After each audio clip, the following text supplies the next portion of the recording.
හොඳයි බලමු ඉදිරි දින කීපයේ කොයි ආකාරයටද කාලගුණය වෙනස් වෙන්නේ කියන එක සම්බන්ධව.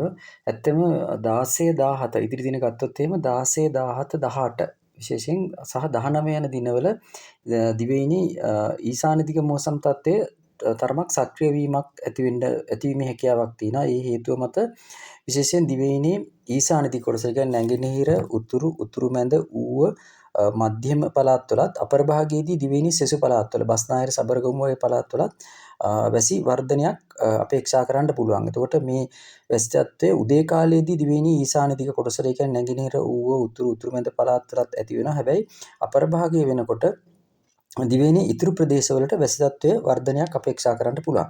ඉතින් මේ තත්ත්වය 16 17 18 ඒ වගේම 19 දිනෙත් බලපවත්වනවා. සමහර විට ඇතැම් ස්ථානවලට බොහෝ දුරට තරමක තද වැසි ඇතිවීමේ හැකියාවක් පවතිනවා. මොකද මේ ඊශාන දිග මෝසම් සමගම වායුගෝලීය කැළඹීමක් සුළු වශයෙන් එම ප්‍රදේශවල ඇති වෙලා තියෙන හින්දා ඉතින් මේ තත්ත්වය ඉදිරි දින කිහිපේ ওই ආකාරයට පවතින්න පුළුවන්.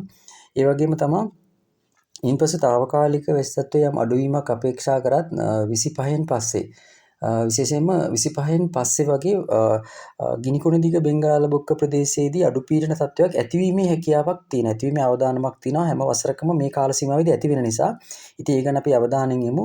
පූර්ව වශයෙන් සම්පූර්ණයෙන් ඇති වෙනවා කියන එක දැම්ම ප්‍රකාශ කරන්න බෑ. නමුත් පෙර වසරවල මීට වසර 5ක 6ක සලකා බැලුවොත් ඒ වගේ තත්ත්වයක් ඇති වෙනවා.